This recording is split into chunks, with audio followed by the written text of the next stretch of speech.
going to be a nice, easy, informal, non-technical talk about blockchain. So my own work on blockchains is very much on the technical side.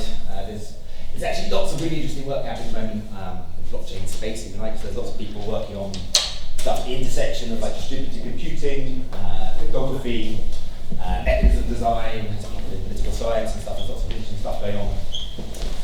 My own interest is largely on the distributed computing side of things, so that means I'm largely interested in like how we build more efficient blockchains, that sort of thing. Because I say, this is going to be a non-technical talk, so I'm not going to be trying to go into most of the details there. Talk about things at a high level, I guess.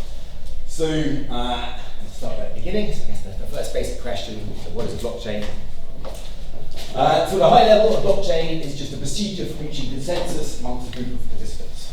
Okay, like a voting process, right? Okay, so you've got some decision that's got to be reached in some degree or fashion.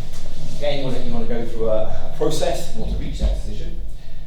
The basic difference with your normal voting process, like if you're running a general election or something, is that with a blockchain, you're expected to reach that decision in a scenario where there's no trusted central point of control. Okay, right? So normally when you're running an election, you need somebody you trust in order to count up the votes, right? So the blockchain scenario, that's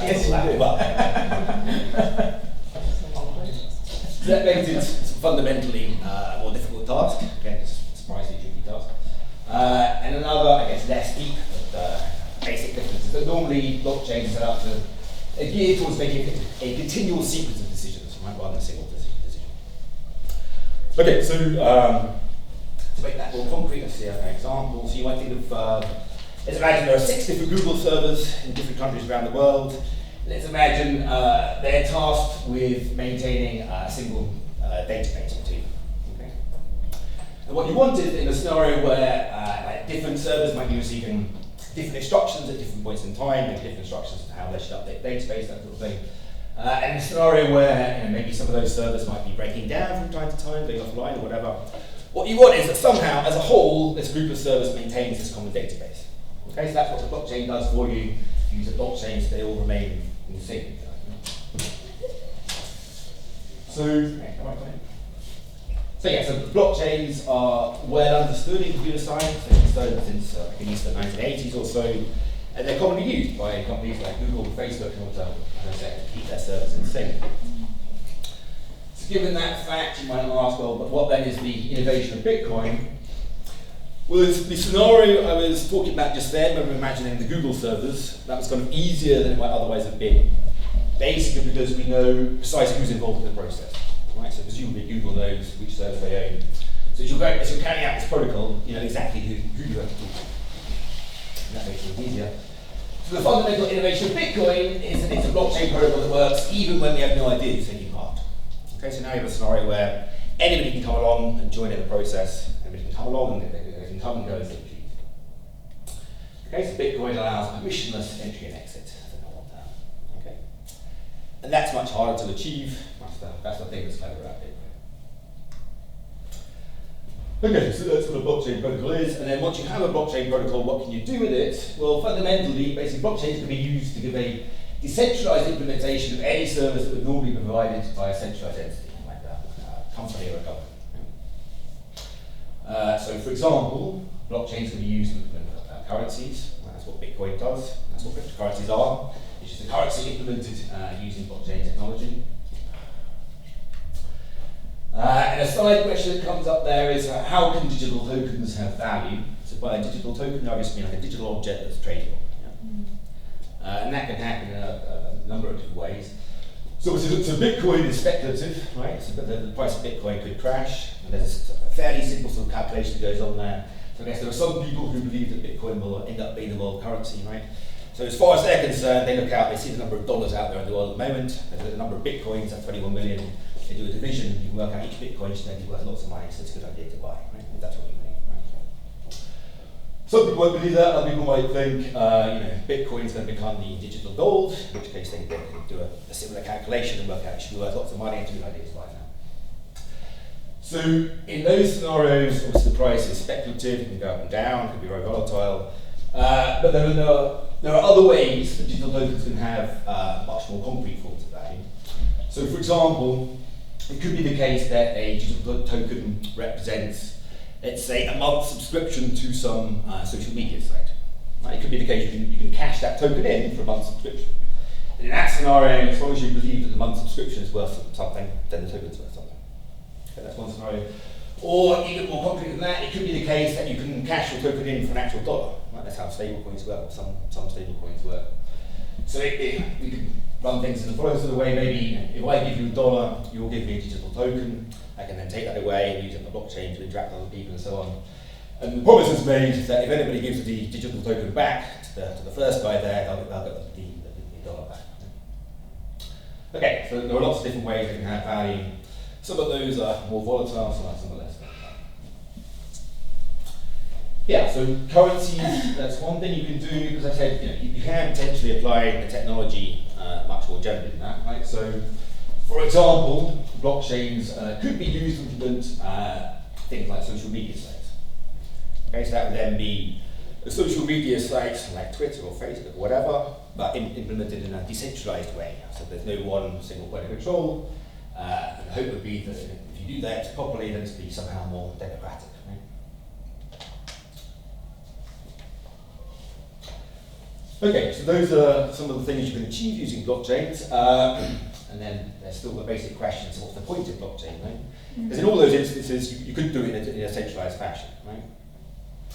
So the basic premise here, I guess, is that decentralization is important in some contexts, right? So there may be lots of contexts where it's going to be more efficient just to run things in a centralized fashion, but maybe there are some contexts where decentralization is useful. So for example, if you look at the way the web is run today, it's run, almost all of the web is run by a small set of companies, right? Google, Facebook, Amazon, etc. And you might be fine with that, maybe you trust them to do things well and to do the right thing, okay? But it certainly gives that small set of companies a large amount of control, so they control your data, and that can happen in quite a non-transparent way, like maybe you don't know what's happening to the data and so on. And they, to a large extent, they determine then who sees what information and when as well. As time goes on, it's also true that more of our lives are conducted online. So certainly in this country, most money is now digital. Very few transactions take place using paper currency. So all of those transactions are recorded. As time goes on, more and more of our conversations take place online. So again, you have a small set of companies determining who's allowed to speak on what platform, what they should be allowed to say, and so on. So yeah, so those are all, I guess, political issues, and you might have feelings one way or another. But what a lot of proponents of blockchain and Web3 more generally would argue is that that's perhaps potentially a dangerous situation. And the claim is that blockchain technology can provide an alternative, right? You can use blockchain technologies to implement these things in a decentralized way, so that hopefully they're, in some sense, more democratic. As far as currency specifically are concerned, I'd say if you live in this country, I think it's a very healthy, normal attitude to say, well, we would have a currency that seems to, by and large, work okay. So these cryptocurrency things sound rather dangerous, like to play around with that stuff, and I think that's a reasonable position. If you live in a different country, you might feel a bit happy, you might not. But I think that even at your position with regards to currencies, with regards to things like social media and other web services, I think there are strong arguments to be made for decentralization. Okay, so what then is the future of blockchain? So I think it's difficult to say. So I think there are a lot of different factors here. Some of them are sort of technological, some of them more human. I think the technological things are easier to predict, easier to talk definitely about. So let's deal with them quickly first, and then we'll come back and talk about those in detail. So basically, my position here is the technological issues are all either solved or completely solvable. Okay, so technology isn't the bottleneck. There's certainly a lot of regulatory issues in the crypto space at the moment, often for good reason. There's been lots and lots of scammy stuff going on in the world of blockchain, so you certainly need regulation in order to stop that happening. But as well as all the scammy stuff, I would say there's lots of genuine innovation taking place as well. To my mind, it would be a shame if all that was killed off along with the bad actors. Yeah, and I suggest maybe there's an opportunity for the UK here. So it seems to be the case in the US. There are certain parties just killing off the crypto space altogether.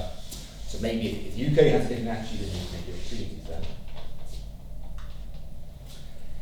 And I think a basic unanswered question is just whether there's really the appetite amongst the general public for these things. So I can stand here and argue there's some motivation for having decentralized social media sites.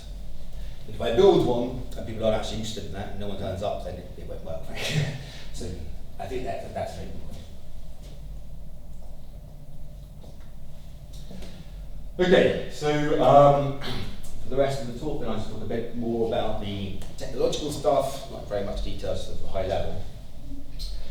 So for Bitcoin, certainly transaction rates have been a serious issue.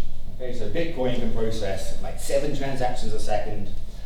Visa can process about 50, 60,000 transactions a second when needed. So that's a big difference, 7 as opposed to 50, 60,000. So that's been a big issue for Bitcoin.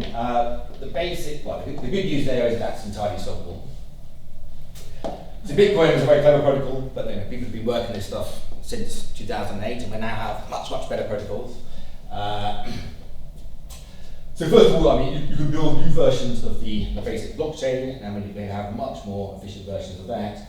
But you can also build stuff which they're called layer 2 systems, and they're basically things that sort of sit on top of the blockchain and somehow make things much more efficient. They sort of offload lots of the work from the blockchain somewhere. So yeah, so Bitcoin is the largest cryptocurrency by market cap. The second largest by market cap is Ethereum. And Ethereum is presently implementing a form of sharding. I'll talk about that in a little bit.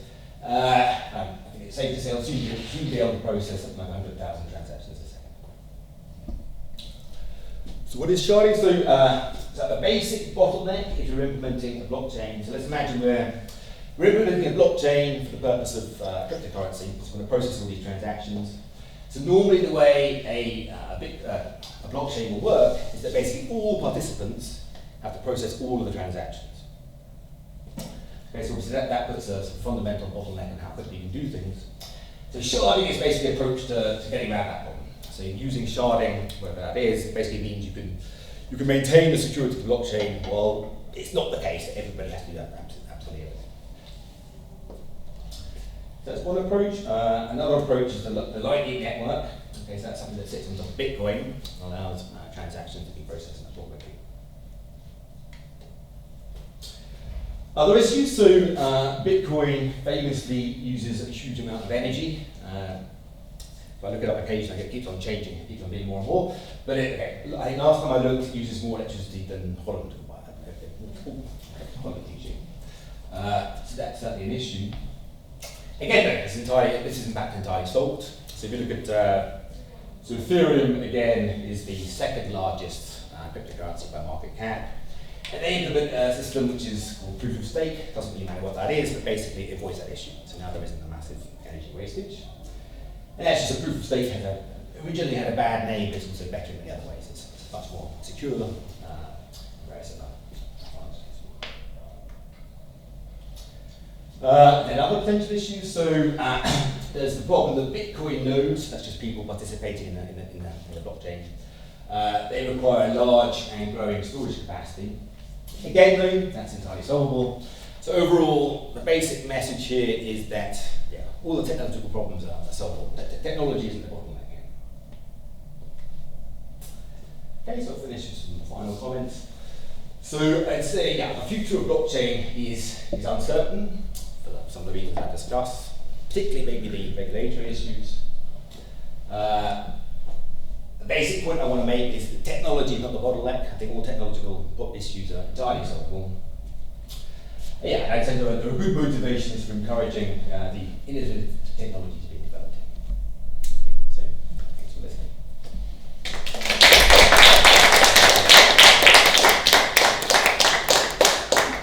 Thanks, Andrew. Does anyone have any questions? We've got time for Yeah, well. Why does Bitcoin waste so much energy, and where is this taking place in the world? Yeah, so it's a fundamental part of the way Bitcoin works, that it has to waste that energy because that's what provides the security of the system.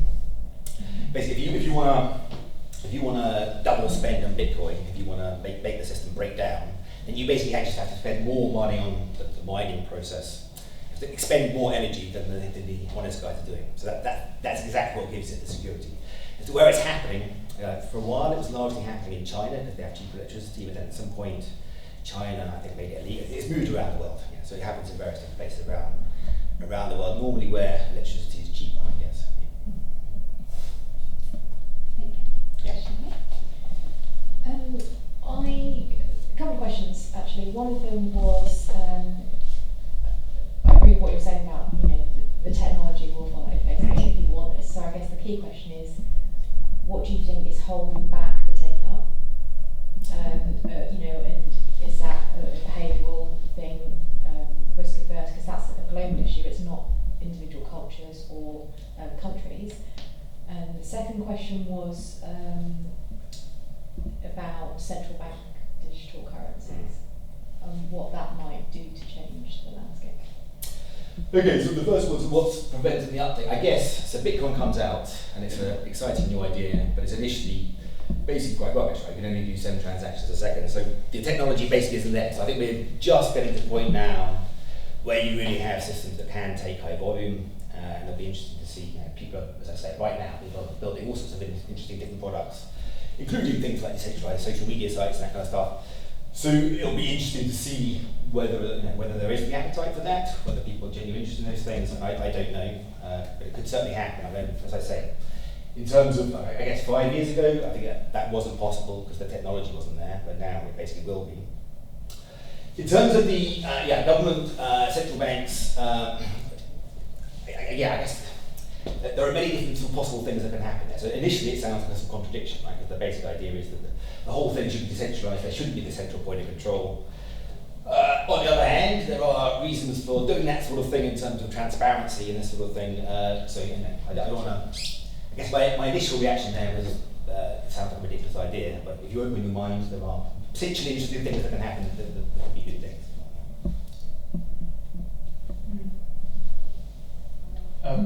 Are there any current implementations of blockchain technology besides cryptocurrencies and Bitcoin? Yeah, there's all sorts of, there are thousands of different projects if you look at the Ethereum ecosystem, there are lots of different people doing things like Filecoin, decentralized storage facilities and this kind of stuff. There's literally thousands of projects around. Yeah. Okay. Because there was talk at one point of, for example, things like in the charity sector being able to use blockchain effectively to maybe track your donations in the charity and then to be able to see impact all the way through a life cycle, or maybe similar kinds of things with fashion and so on. Are those sorts of ideas evaporated? You don't really seem to hear about it. I haven't followed specific projects. I mean, there's certainly the idea behind that is pretty solid, right? If you implement things on a blockchain, then you can see precisely the protocol that everyone's carrying out. And so if you organize things correctly, you can make sure that exactly the information you want available is available to the right people at the right time and so on. So I certainly think there are possibilities there. I mean, I think maybe the way these things happen, there was the initial excitement about Bitcoin, maybe the technology isn't there, so lots of projects sort of die off, and maybe some people are sort of overly enthusiastic about certain possibilities as well. The idea that you can use blockchain technology to make what's happening transparent, to make the flow of information transparent, that's a solid idea. I have a question about this. Okay, so you talk about all this transparency and data, and especially with social media, but doesn't that pose a threat to the consumer that they can't sort of delete their data or take control of their data? Because everyone can make copies of it. Not if things are done correctly. So cryptography is kind of amazing. So you can kind of achieve almost everything you would want to achieve. So you can ensure that the right information is available to the right people at the right time. So if you're worried about your own personal data being available to everybody, look, you can ensure that's not the case. And yet still you can ensure that you're able to track that your data has been dealt with effectively and so on. Yeah, just to follow up, let's say at some point I want to release all my data, I'm okay with it, but then I want to take it back. I can't really take it back, right? They bring copies of that. Once the information is out there, that's true, so I guess you have to decide how you want to deal with that. You can make it impossible to release, I guess, or maybe not. I mean, I guess that's a basic issue. If you decide to release your data, then you've released it, there you are, I just had a question about, so the initial premise of, I guess, Bitcoin was working on the proof of work concept, right? That you're burning energy, sacrificing energy, and that's what gives it the trust. Yeah. And so if the later systems are moving away from that, doesn't that kind of take away from the ability for it to be a truly trust trustworthy decentralized system? No, so I guess the main competitor, there are various different approaches. You have proof of work or proof of space or whatever. So proof of stake is the main competitor. And proof of stake is actually much more secure than proof of work. So if you look at, if you wanted to attack the Bitcoin system right now, it might be, basically people are going up and down, but maybe it's worth 700 billion at the moment, is it? Yeah, okay. If you wanted to attack the system right now, it would probably cost you something like 5% of that value to bring the system down. Now, if you wanted to spend enough money to buy the mining device that allows you to bring the system down, it's only a small fraction of the total value of the currency. With proof of stake, you need a much larger amount of money to bring the system down, so it's more secure rather than less secure. Yeah. Hi, thank you for the talk. I think I have a bit of a vague question, Okay. but I'm curious to know which sort of areas of mathematics are applicable to building better blockchains and doing research in that field. Imagine cryptography. And I'm wondering if there's anything else that maybe isn't obvious. So yeah, it's mainly distributed computing, which kind of uses cryptography, but the cryptography is largely sort of black box there. And then the cryptography side, then also mechanism design. So I guess those are the three things. Thank you. I had a question about stable coins and how they could potentially work if it's, where you were talking about the situation when you exchange for $1. If it's a decentralized kind of thing, who's gonna coerce the first person that gave you the stable coin to give you back the dollar? So there are various different sort of stablecoin mechanisms. So that one is criticised for that reason because it has if there's some centralized entity there, essentially effective acting like a bank of some sort, so they take your money, maybe they invest it or whatever. Then you do have because you have to trust them or the legal system that they're gonna give you back the dollars as promised. But I guess there are many different forms of decentralization. So in that case, you're having to rely on them, the legal system, but they don't have any control over the blockchain stuff. So they don't have the opportunity to change the rules of the blockchain or update the system or whatever. So they have a limited form of control. So you can criticize it for having that point of central control, but it's only sort of limited reach. You see what I mean? And then there are other forms of stablecoin that try and get around that issue. And they're more complicated, and I wouldn't suggest they're probably worked out yet. So,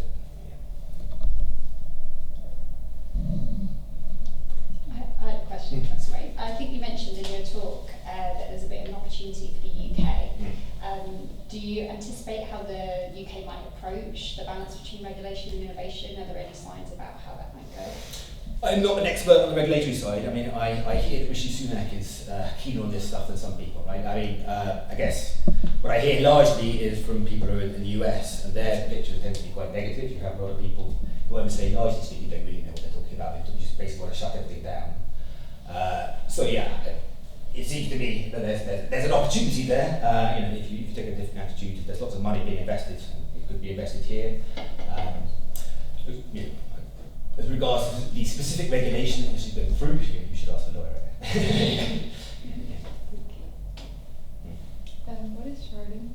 Say again? What is sharding? So sharding, yeah. Okay, so this is the so as I said, a basic sort of bottleneck.